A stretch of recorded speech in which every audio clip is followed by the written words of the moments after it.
Assalamualaikum warahmatullahi wabarakatuh. Kami dari kelompok 9 ingin mempresentasikan pengolahan limbah cair pabrik gula Krebet Baru 1. Next.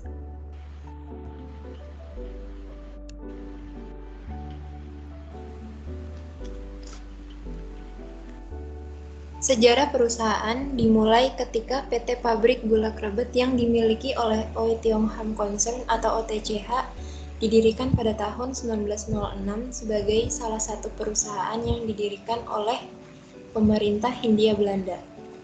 Setelah mendapatkan bantuan dana dari Bank Industri Negara, pabrik berhasil direnovasi dan dioperasikan kembali dengan nama PG Krebet Baru pada tanggal 3 Oktober 1954. Pada tahun 1963, pengelolaan pabrik diserahkan kepada Menteri Urusan Pendapatan, Pembiayaan, dan Pengawasan atau yang sekarang menjadi Departemen Keuangan RI.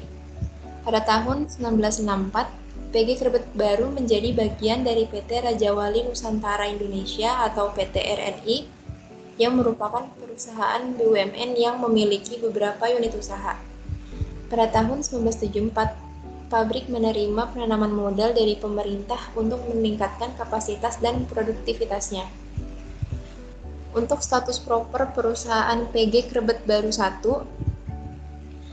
perusahaan ini menerima peringkat biru dari Kementerian Lingkungan Hidup dan Kehutanan Republik Indonesia, di mana proper biru ini berarti perusahaan telah melakukan upaya pengelolaan lingkungan yang dipersyaratkan sesuai dengan ketentuan atau peraturan yang berlaku. Next. Berikut ini merupakan gambar proses flow diagram proses produksi utama pada PG Krebet Baru 1.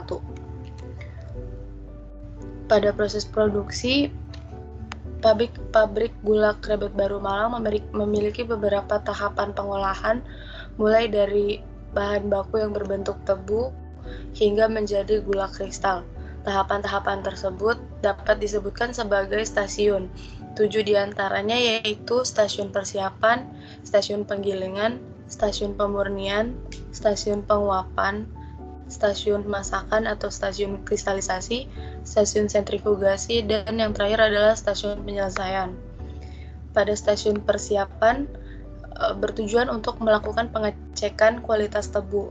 Kualitas tebu yang digunakan pada PG Krebet Baru harus memenuhi persyaratan manis, bersih, dan segar. Kriteria tebu yang manis dapat dinilai dalam satuan Brix, di mana standar Brix minimal yang ditentukan oleh PG Krebet Baru adalah 15-17. Kriteria tebu dikatakan bersih apabila kotoran tebu tidak terikut seperti pucukan atau daun di pucuk tebu, daduk atau daun kering pada bagian luar batang tebu, akar, dan tanah. Tebu dinyatakan memenuhi kriteria segar jika tebu yang akan masuk proses gilingan tidak lebih dari 36 jam dari panen tebu. Peralatan yang ada pada stasiun persiapan yaitu timbangan bruto, timbangan tara, dan timbangan material. Berikutnya pada stasiun penggilingan bertujuan untuk memisahkan nira dari batang tebu sebanyak-banyaknya dan meminimalisir kandungan nira pada ampas tebu. Hasil dari proses penggilingan akan dialirkan ke penampung nira. Kemudian nira masuk ke dalam DMS screen untuk proses penyaringan. Setelah proses penyaringan, tebu akan dimurnikan. Peralatan yang ada pada proses penggilingan yaitu can crane, meja tebu, can leveler, can carrier, can cutter, unigrater, dan gilingan. Selanjutnya pada proses pemurnian yaitu bertujuan untuk mendapatkan nira yang jernih, mendapatkan sakaros dari nira sebanyak-banyaknya, menekan pecahnya sakaros dan terbentuknya gula reduksi, serta menghilangkan sebanyak mungkin kotoran yang terdapat dalam nira mentah dengan kehilangan gula seminimal mungkin, dan memisahkan zat gula dengan zat bukan gula semaksimal mungkin. Pada stasiun pemurnian diawali dengan nira ditampung pada bolonya yang akan diketahui berat dari nira mentahnya, kemudian ditambahkan asam fosfat yang berfungsi untuk pengendapan kotoran dalam nira.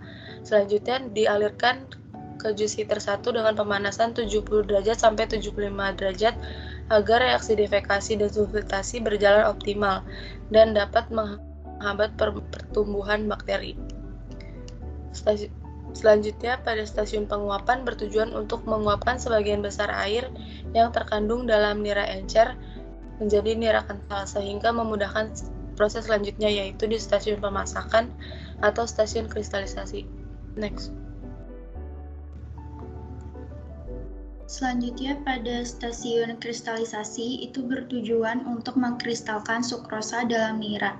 Syarat utama terbentuknya kristal dari suatu larutan adalah larutan induk harus dibuat dalam kondisi lewat jenuh atau supersaturated. PG Krebet baru 1 ini menggunakan skema masak ACD sebab HK nira mentah berkisar antara 75 sampai 82 sehingga hanya menggunakan 3 tingkatan kristalisasi yang terdiri dari kristalisasi A yang merupakan masakan utama yang dapat menghasilkan gula produk gula SHS, kristalisasi C yang merupakan masakan dapat menghasilkan gula C dan strup C, kristalisasi D merupakan masakan yang dapat menghasilkan gula D dan tetes. Selanjutnya yaitu stasiun sentrifugasi yang bertujuan untuk memisahkan kristal-kristal gula dari strup, kler, dan tetes melalui penyaringan dengan gaya sentrifugal. Proses pemisahan antara kristal-kristal gula dengan larutannya digunakan alat pemisah atau saringan berbentuk basket yang diputar pada porosnya sehingga kristal-kristal gula akan tertahan di dinding saringan sedangkan larutan sisanya atau strup akan menembus dinding saringan.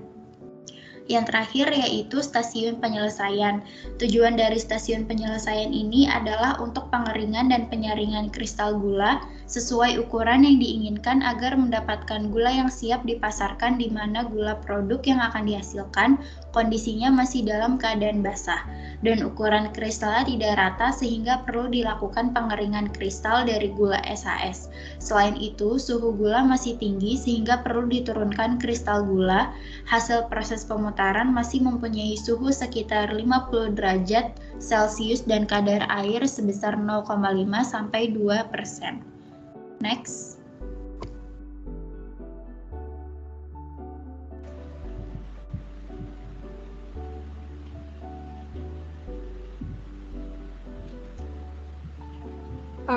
Berikut ini merupakan block flow diagram pengolahan limbah cair dari pabrik gula Krebet baru 1 yang meliputi pre-treatment yang dilakukan di cooling rib dan juga oil trap.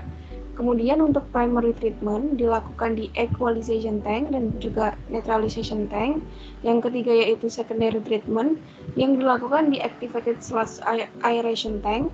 Dan untuk tertiary treatment dilakukan di sedimentation tank, dan untuk limbah cair yang sudah bersih akan digunakan kembali untuk proses.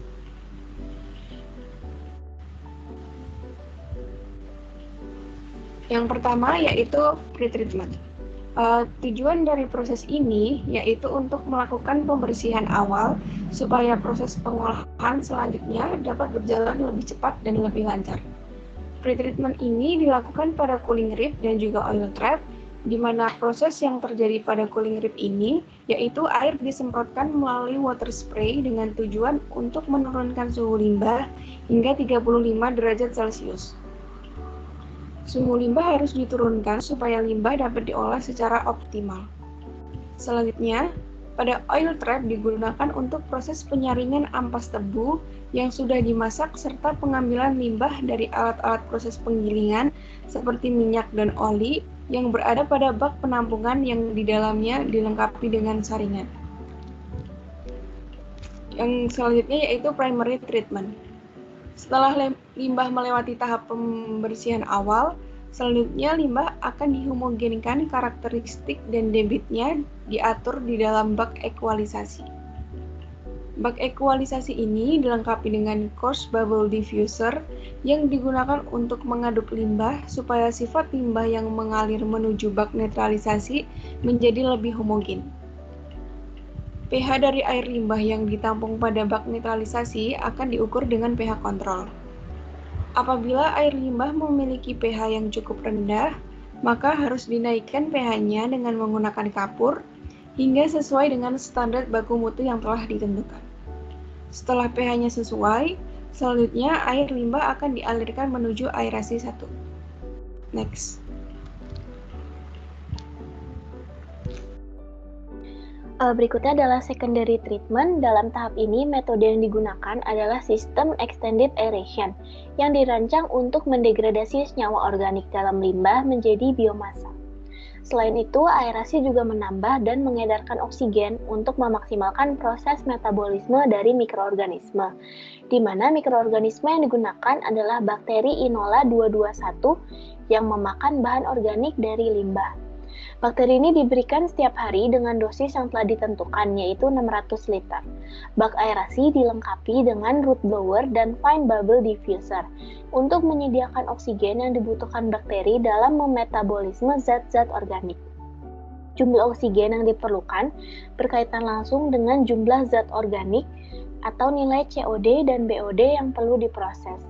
Pengurangan BOD yang dapat dicapai dalam tahap pengolahan ini biasanya sekitar 85-95%. PG Krebet baru memiliki kolam aerasi 1, 2, 3, dan 4. Setiap pergantian shift dilakukan pengecekan pada kolam aerasi 4 menggunakan alat FitLab. Alat ini digunakan untuk mengetahui waktu yang diperlukan untuk pengendapan lumpur aktif di kolam aerasi. Jika waktu yang dibutuhkan untuk pengendapan lumpur secara total lebih dari 30 menit, maka dosis Inola pada kolam aerasi 1 akan ditingkatkan. Air limbah mengalir dari satu bak ke bak berikutnya secara overflow. Next.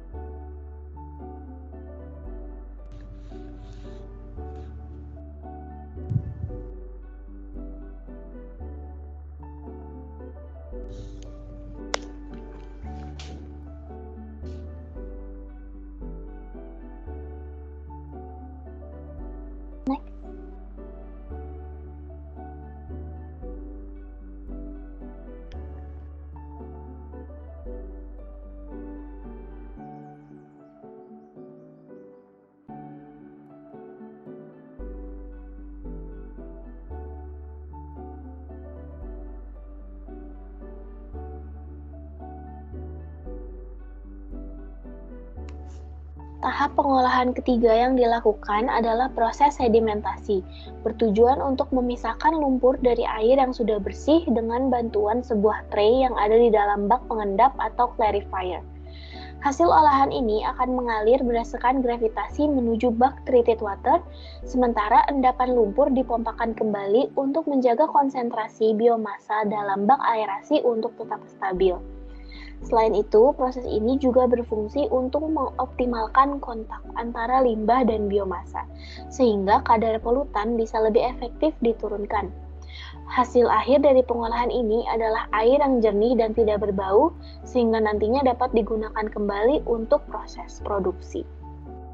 Next. Berikutnya ada saran untuk proses dari pengolahan air limbah ini. Yang pertama itu ada pemeliharaan rutin. Dipastikan untuk menjadwalkan pemeliharaan rutin pada semua peralatan yang terlibat dalam proses pengendapan. Yang kedua, pemantauan kualitas air, di mana dilakukan pemantauan kualitas air secara teratur untuk memastikan bahwa air yang dipompakan kembali ke bak aerasi 1 itu sudah cukup bersih dan bebas dari kontaminan yang signifikan.